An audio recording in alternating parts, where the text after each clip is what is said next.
Assalamualaikum warahmatullahi wabarakatuh. Halo teman-teman, sebelumnya izin memperkenalkan diri. Nama saya Jiha Nur Alipah dari Prodi Pendidikan Bahasa dan Sastra Indonesia semester 1. NIM saya A41121250012. Baiklah teman-teman, di sini saya membuat video untuk memenuhi tugas pada ujian tengah semester terkait MK Pengantar Pendidikan dan dosen pengampu Ibu Sri Purwatiningsih MPD. Di sini saya akan menjawab 5 pertanyaan yang akan saya bacakan terlebih dahulu. Untuk itu, selamat menyaksikan teman-teman. Nah, baiklah langsung saja ya teman-teman. Di sini saya akan membacakan soal yang pertama. Soal yang pertama yaitu jelaskan hakikat, fungsi, dan pengertian pendidikan sebagai dasar memahami proses pembelajaran. Nah, di sini saya akan menjelaskan terlebih dahulu dari pengertian pendidikan atau definisi dari pendidikan. Mengutip dari Undang-Undang Republik Indonesia Nomor 20 Tahun 2003 tentang Sistem Pendidikan Nasional. Pendidikan adalah usaha sadar dan terencana untuk mewujudkan suasana belajar dan proses pembelajaran agar peserta didik secara aktif mengembangkan potensi dirinya untuk memiliki kekuatan spiritual, keagamaan, pengendalian diri, kepribadian, kecerdasan, akhlak mulia, serta keterampilan yang diperlukan dirinya, masyarakat, bangsa, dan negara. Nah, kalau menurut dari beberapa ahli, di sini saya mengambil dari menurut Ki Hajar Dewantara. Pendidikan adalah menuntun segala kekuatan kodrat yang ada pada anak-anak agar mereka sebagai manusia dan anggota masyarakat dapat mencapai keselamatan dan kebahagiaan setinggi-tingginya. Dalam konteks luas dan sempitnya, pendidikan adalah proses seumur hidup atau long life education yang terjadi di 3 pusat pendidikan atau tripusat pendidikan, yaitu keluarga, sekolah, dan masyarakat.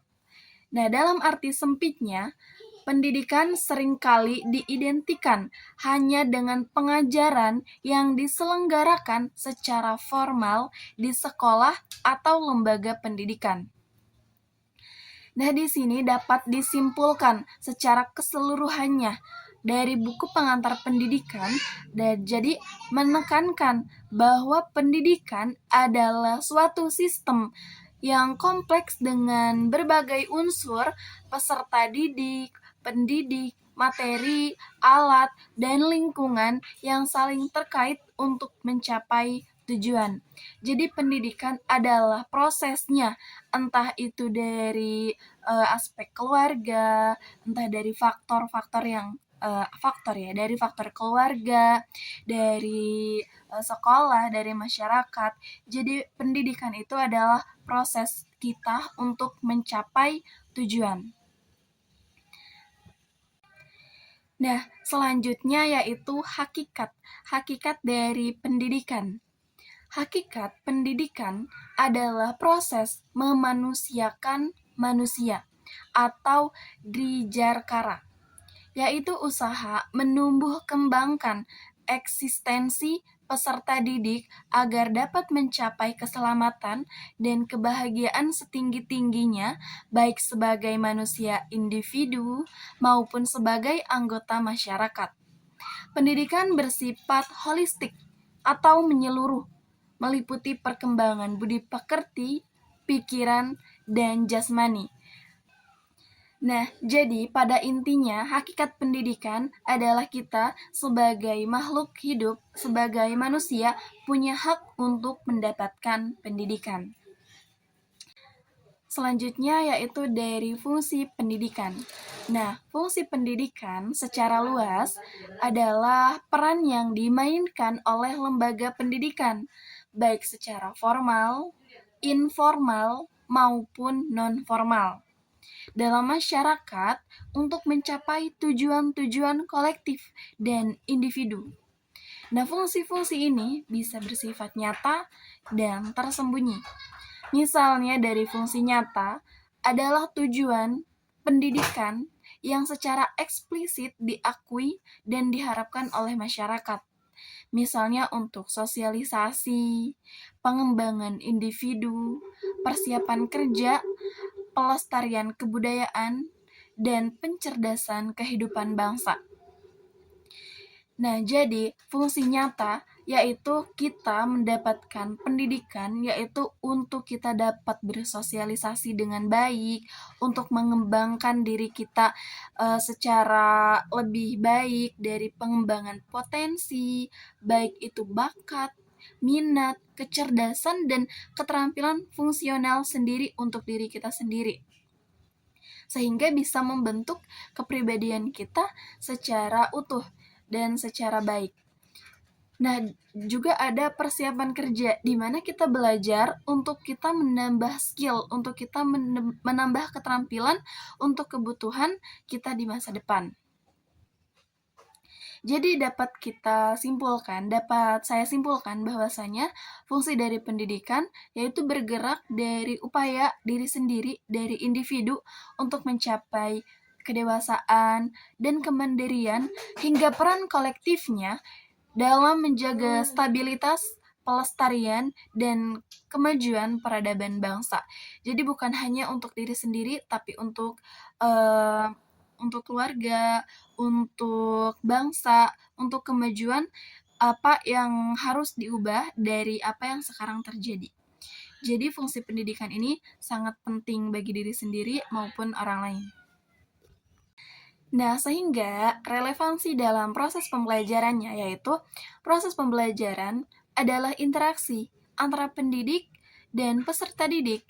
Apabila peserta didik tidak memiliki keterampilan dasar seperti dalam menyimak dengan baik, misal, maka proses dari dia memproses ilmu-ilmu dari fungsi utama pendidikan tidak akan berjalan secara baik, secara optimal, atau secara efektif. Nah, oleh karena itu, pendidikan berfungsi sebagai sarana untuk mengembangkan keterampilan dasar berbahasa, misal dari proses berbicara, menyimak, membaca, dan menulis, karena itu sebagai fondasi keberhasilan belajar. Dari proses pendidikan ini adalah dari proses pembelajaran yang paling penting, yang paling dasarnya itu dari keterampilan kita membaca, menulis, menyimak, dan mendengarkan. Sehingga apalagi dari berbicara. Berbicara itu kita bisa dapatkan dari menyimak, dari berbicara, dari menulis. Jadi seseorang itu dapat diukur, dapat dilihat dari bagaimana dia berbicara dengan baik. Sehingga dalam proses pembelajaran dari pendidikan ini sangat penting bahwasanya dasarnya yang tadi, yang dari bagaimana dia bisa membuat fondasi, yaitu untuk menulis, membaca, berbicara, dan menyimak atau mendengarkan. Pertanyaan yang kedua adalah bagaimana tujuan dan landasan pendidikan nasional berperan dalam membentuk karakter peserta didik. Nah, dia bertanya tujuannya landasan pendidikan nasional itu berperan dalam membentuk karakter peserta didik itu seperti apa.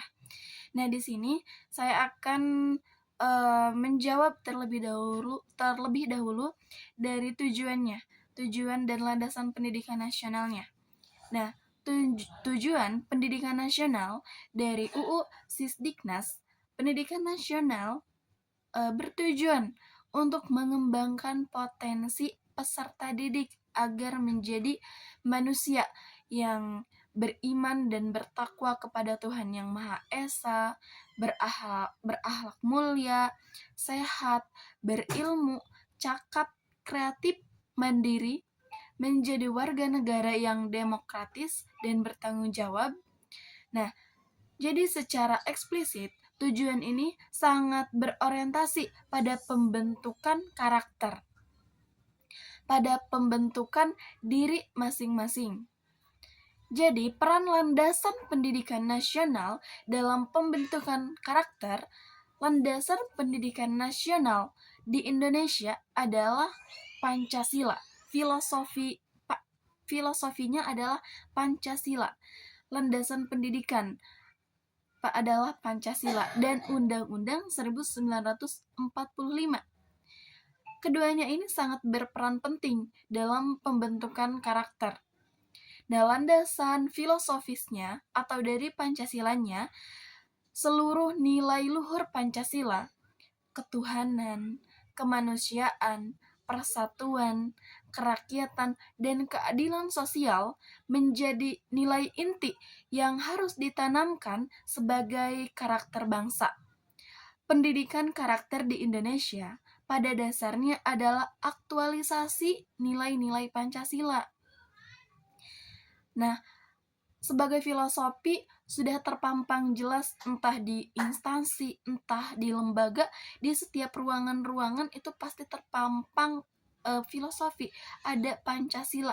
5 poin itu selalu ada di setiap ruangan-ruangan yang memang pada dasarnya kita harus sebagai warga negara harus meyakinkan bahwa dasar negara Indonesia adalah Pancasila dan Undang-Undang 1945. Nah, dari landasan yuridisnya, dari landasan undang-undangnya, undang-undang mengamanatkan bahwa pendidikan harus menghasilkan manusia yang berakhlak mulia, yang secara hukum mewajibkan sekolah dan pendidik untuk mengintegrasikan pendidikan karakter dalam setiap aspek pembelajaran. Nah, jadi tujuan dan landasan berperan sebagai kompas moral, petunjuk yang mengarahkan seluruh upaya pendidikan untuk tidak hanya mencerdaskan secara kognitif, tetapi juga membentuk pribadi yang utuh, bermoral, dan beradab sesuai dengan kepribadian bangsa. Nah, sehingga dari peran dalam membentuk karakter peserta didik ini, tujuan dan landasan pendidikan ini sangat penting, apalagi secara nasional. Jadi pada pertanyaan yang kedua ini, dari bagaimana landasan dari filosofi dan juga dari Pancasila ataupun dari undang-undang dalam peran pendidikan, yaitu misal kita diajarkan untuk bisa bersikap toleransi, untuk bisa bersikap saling menghargai, misal dari perbedaan suku, ras, agama, bahkan budaya. Nah, kita dalam peran pendidikan dari Pancasila dan undang-undang ini sangat penting. Jadi poin kedua ini adalah contohnya itu dari kita bersikap toleransi dalam kita menghargai sesama. Dan selanjutnya langsung saja ke pertanyaan yang ketiga. Di sini saya akan membacakan soalnya lagi terlebih dahulu. Nah, poin yang ketiga adalah jelaskan konsep manusia sebagai makhluk individu dan sosial dalam konteks pendidikan. Nah, maksudnya itu dalam manusia, makhluk individu dan sosialnya dalam konteks pendidikannya itu seperti apa konsepnya. Nah, di sini saya akan menjelaskan terlebih dahulu manusia sebagai makhluk individu itu apa sih dan sebagai apa konsepnya. Nah, sebagai individu, manusia adalah kesatuan yang tidak terbagi antara jasmani atau fisiknya dan rohani psikisnya. Setiap individu memiliki keunikan atau kekhasan, kepribadian, bakat, minat, potensi, dan kecerdasan yang merupakan perpaduan antara faktor genotip atau bawaan sejak lahir dan fenotip atau pengaruh lingkungan.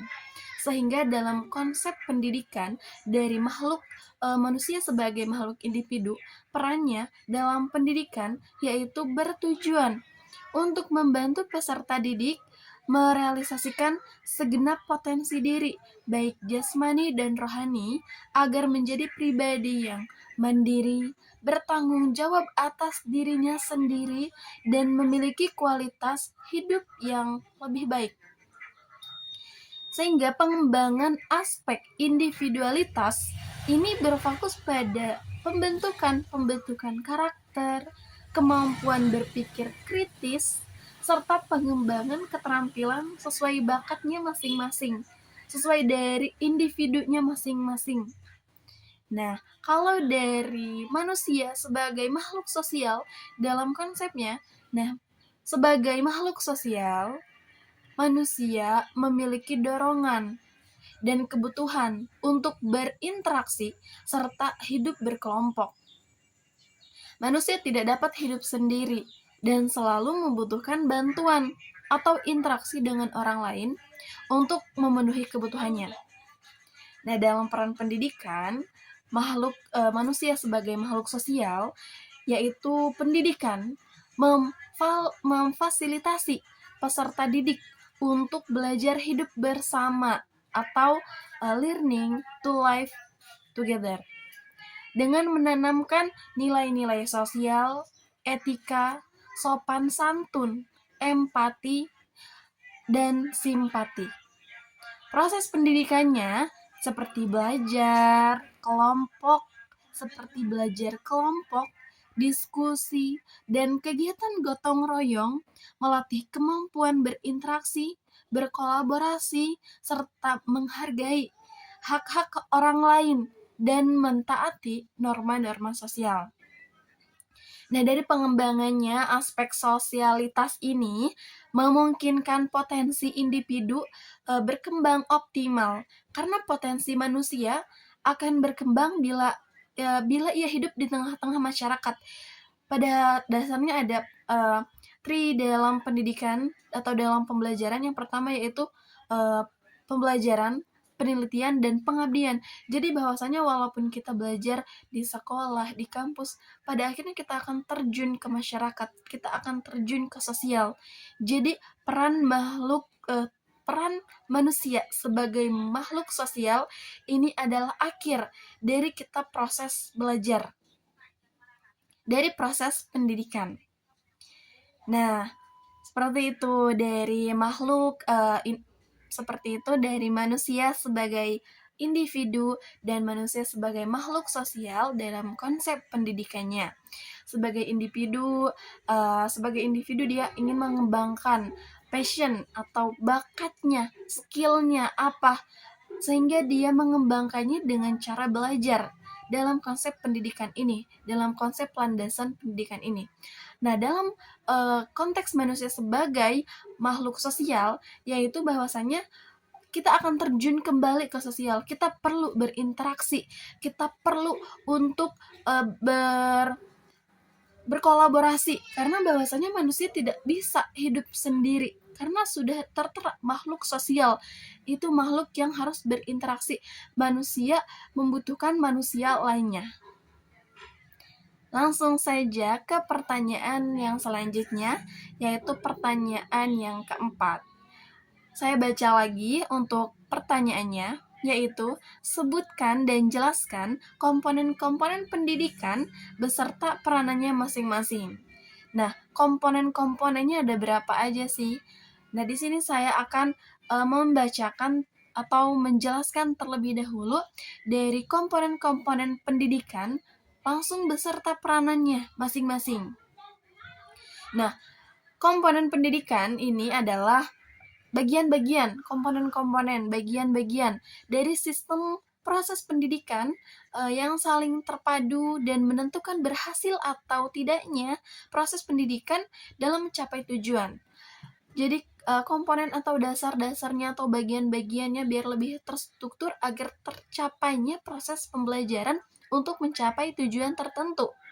Nah, beberapa komponen utamanya dan peranannya ini seperti komponen dari tujuan pendidikan, yaitu untuk memberikan arah bagi seluruh kegiatan pendidikan. Ada tujuan pendidikannya, ada peserta didiknya, ada pendidiknya, ada kurikulumnya, ada metode atau ada alat atau ada fasilitasnya, terus lingkungan pendidikannya, pengelolaannya atau manajemennya. Nah, yang pertama yaitu tujuannya dulu. Tujuan pendidikannya yaitu untuk memberikan arah bagi seluruh kegiatan pendidikan.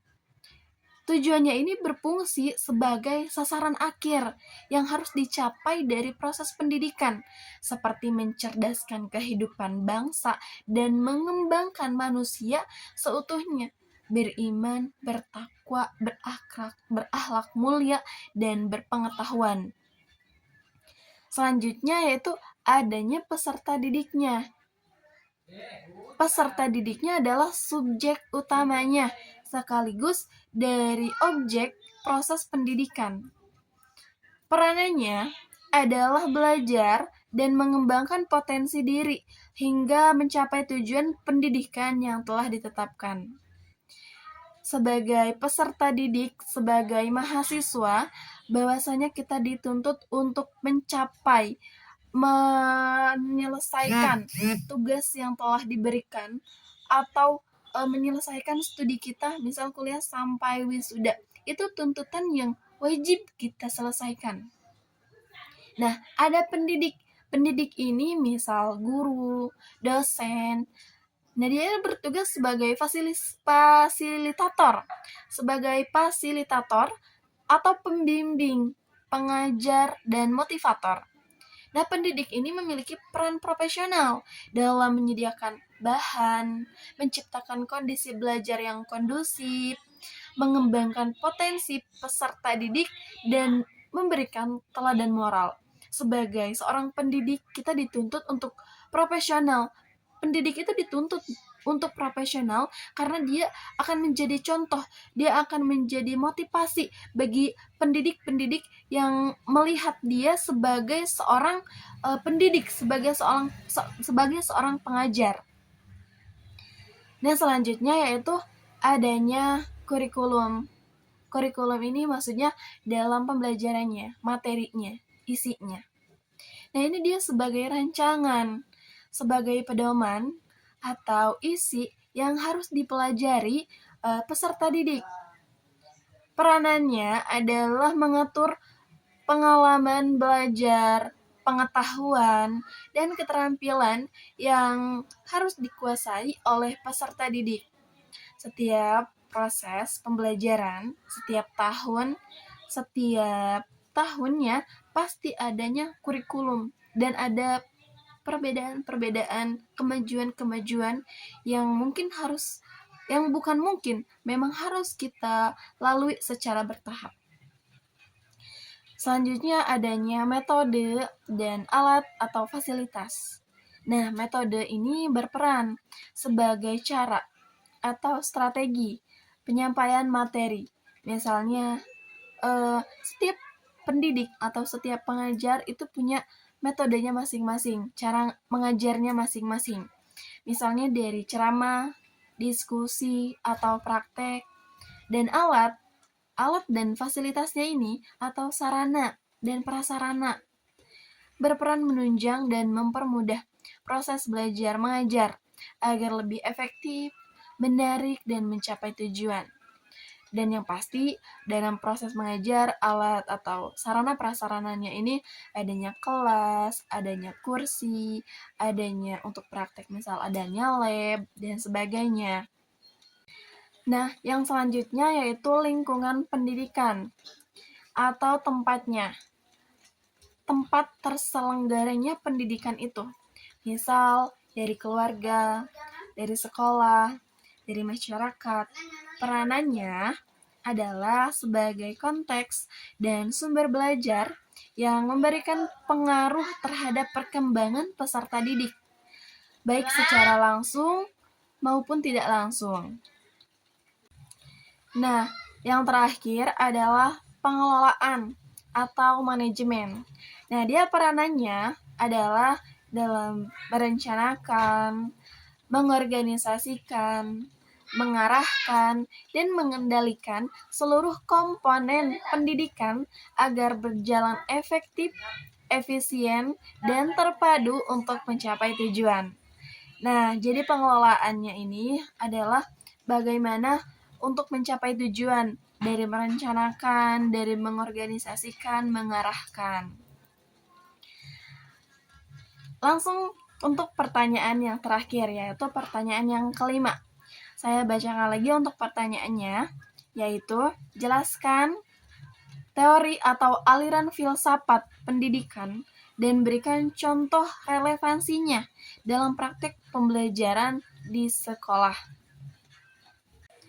Baiklah, langsung saja di sini saya akan menjelaskan terlebih dahulu dari aliran filsafatnya atau dari teorinya. Nah, ada perennialisme. Nah, konsepnya dia berfokus pada nilai-nilai keabadian dan kebenaran universal umum. Pendidikan bertujuan mengembangkan kekuatan nalar atau akal peserta didik melalui warisan budaya dan pengetahuan fundamental yang tidak lekang oleh waktu. Nah, relevansinya dalam praktik pembelajaran di sekolah. Misal, kurikulum berpusat pada mata pelajaran klasik, humaniora dalam bahasa, matematika, dan sains. Nah, yang dianggap memiliki nilai abadi. Metode pengajaran sering berupa diskusi dan pembacaan karya-karya agung dan menekankan disiplin mental. Nah, selanjutnya saya di sini akan menjelaskan satu aliran lagi, yaitu dari aliran esensialisme. Nah, ini adalah menekankan perlunya peserta didik menguasai esensi atau dasar-dasar pengetahuan dan keterampilan yang terbukti baik dalam sejarah peradaban. Nah, dari relevansinya dalam pembelajaran di sekolah, yaitu kurikulum yang terstruktur dan berpusat pada guru. Guru berperan sebagai ahli yang mentransfer pengetahuan dasar secara teratur dan sistematis, menekankan disiplin dan standar akademik yang tinggi. Misalnya, contoh relevansi dalam praktek yaitu pelajaran sejarah dan filsafat. Jadi penggunaan metode perennialisme di mana siswa menganalisis dan mendiskusikan teks-teks sejarah penting atau undang-undang dasar negara untuk menentukan nilai-nilai keabadian. Nah, misal dalam pelajaran bahasa atau matematika, penerapan dari metode filsafat yaitu filsafat esensialisme, di mana siswa harus menguasai secara tuntas konsep dasar berhitung, tata bahasa, dan rumus-rumus sebelum melanjutkan ke topik yang lebih kompleks. Nah, selanjutnya ada satu lagi ya, dalam misal pembelajaran kewarganegaraan. Nah, diskusinya tentang isu-isu lingkungan atau kemiskinan dan merancang kampanye di sekolah. Dia ini mendekatkan atau mencerminkan dalam filsafat rekonstruksionisme sebagai agen perubahan.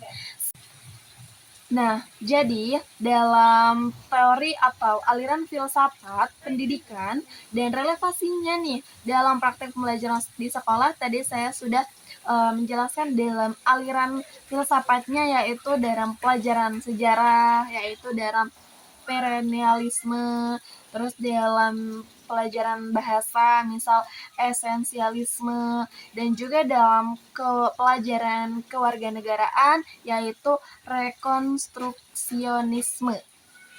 Nah, sudah selesai saya menjawab 5 pertanyaan. Di sini saya mengucapkan terima kasih dan permohonan maaf apabila ada salah kata dan dalam penyampaian materi ada kesalahan. Saya mohon dimaafkan karena saya juga masih dalam proses belajar. Saya pamit karena sudah selesai dalam penyampaian dalam menjawab 5 pertanyaan. Saya Jihan Lipah pamit undur diri. Cukup sekian dan terima kasih. Wassalamualaikum warahmatullahi wabarakatuh.